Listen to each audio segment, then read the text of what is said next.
Sejam muito bem-vindos ao canal Contos das Trevas. Para uma melhor experiência, utilize fones de ouvido. Se inscreva no canal, deixe o seu like e vamos pro relato. Olá, meu nome é Gabriel, e as férias na fazenda em Minas Gerais eram um tipo de coisa que a gente via nos filmes, com a família toda se divertindo e esquecendo da vida agitada da cidade. A gente estava curtindo o sossego, com os dias preguiçosos e as noites estreladas. Mas numa noite, tudo virou do avesso. Era uma noite de lua cheia, daquelas que iluminam tudo. A gente estava na varanda contando histórias, quando ouvimos um barulho esquisito. Era uma espécie de uivo, como se fosse uma pessoa gritando, só que era uma voz grossa e tenebrosa. Um som estranho que cortou o silêncio daquela noite. Após escutarmos aquele uivo, meu tio ainda brincou, olhou para a mata e disse: "Se tiver alguma coisa aí, que apareça logo." Mandei ele ficar quieto porque com esse tipo de coisa não se brinca. Estávamos jogando cartas sobre a mesa e tomando cerveja.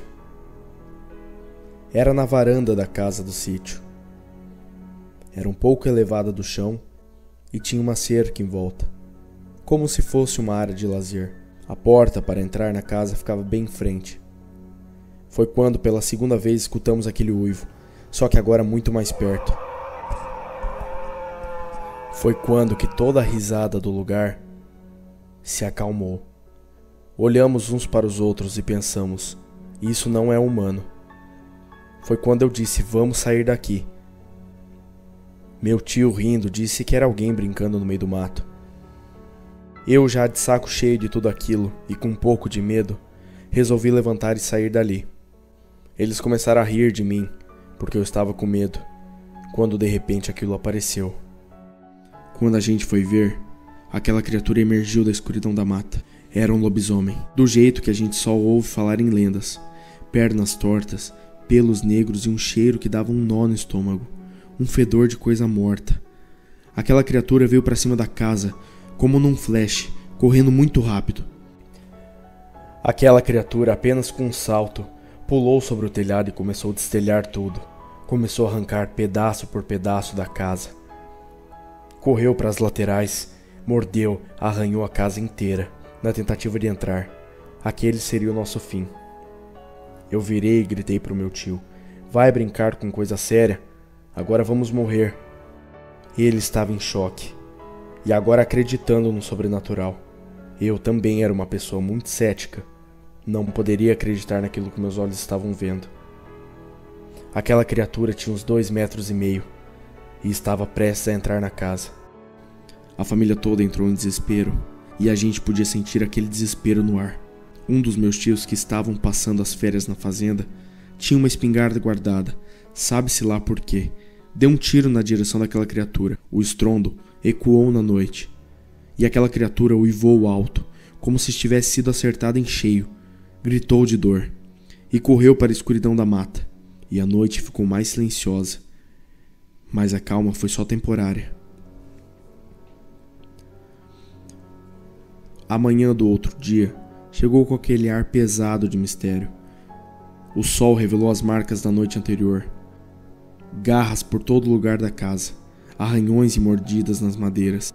A gente tentou entender o que havia acontecido ali, quando de repente um homem se aproximou, aparentemente tendo uns 26 anos de idade. Ele pulou a porteira e estava com o braço sangrando, roupas rasgadas. Meu tio apontou a espingarda para ele e ele pediu calma. Se apresentou como Paulo e explicou que ele era a criatura da noite passada. Meu tio mandou ele embora o mais rápido possível, pois senão daria um tiro nele. Ele pediu paciência, disse que apenas veio nos alertar.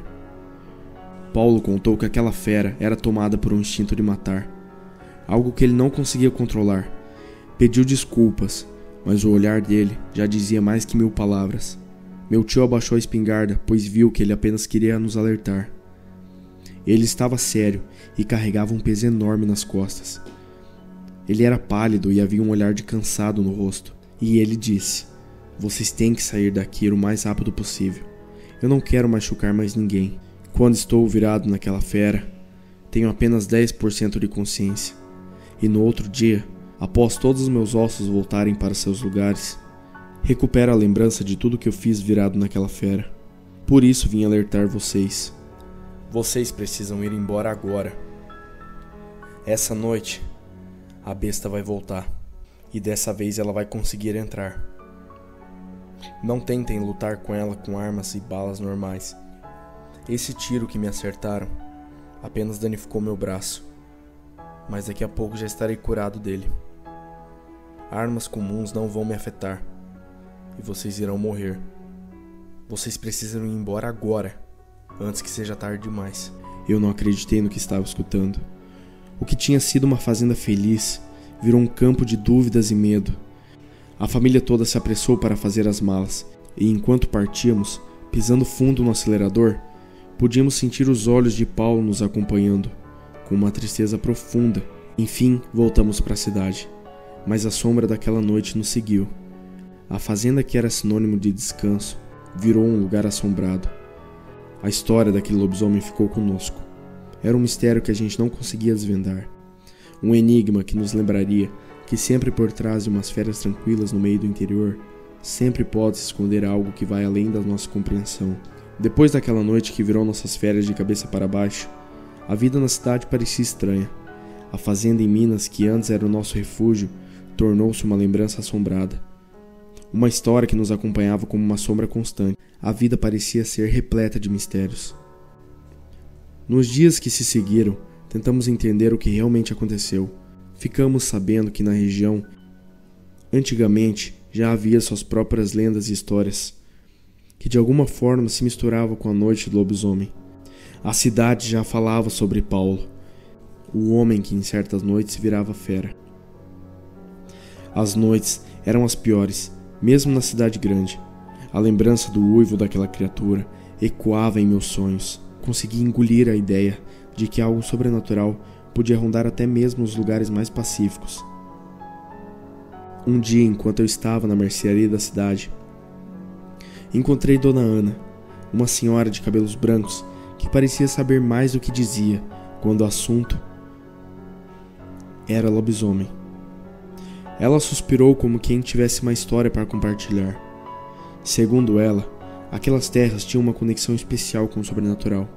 Ela falou de lendas antigas de criaturas que, segundo os mais velhos, apareciam quando a lua estava cheia. Mas Paulo era diferente. Era alguém que tinha a bondade de voltar como humano e alertar os outros. Ela nos contou sobre uma antiga maldição que pairava sobre a fazenda. Algo que poucos ousavam mencionar em voz alta. Dizia-se que há gerações a família que possuía aquelas terras tinha uma ligação com seres sobrenaturais, demônios, e que a noite da lua cheia era quando essa ligação se manifestava de forma mais intensa. Voltamos para casa com a cabeça cheia de novas informações, mas também com mais perguntas do que respostas. Paulo, aquele homem, o lobisomem, tornou-se mais do que uma figura misteriosa. Ele era uma parte da trama entrelaçada daquelas terras. Nossas noites não eram mais apenas de descanso, pois sabíamos que aquela criatura ainda estava lá fora. A cidade, que antes era um porto seguro, tornou-se apenas um intervalo entre as memórias daquelas férias aterrorizantes que tivemos. Anos se passaram e a pergunta que fica sempre foi o que aconteceu com aquele homem. Se ele conseguiu quebrar aquela maldição ou se ainda hoje carrega aquele fardo consigo. A fazenda em Minas Gerais, agora à distância, continua com aquele mistério que nunca desvendamos por completo. Passamos a fazenda para frente, pois jamais voltaremos para aquele lugar. Nunca mais tivemos notícias de Paulo. Alguns relatos de moradores ao redor da vizinhança relataram uma criatura devorando e destroçando o seu gado. Caçadores fizeram tropas para buscar a fera em noite de lua cheia. Desde então, nunca mais ouvimos falar sobre aquela criatura ou coisa do tipo. A fazenda em Minas Gerais, agora à distância, continua com aquele mistério que nunca desvendamos por completo, mas que nos fazia lembrar de que o mundo sobrenatural existe. Porque uma hora ou outra, você pode vivenciar algo assim. Boa noite. Mande o seu relato através do nosso e-mail e estaremos lendo ele aqui em vídeo. Boa noite e obrigado.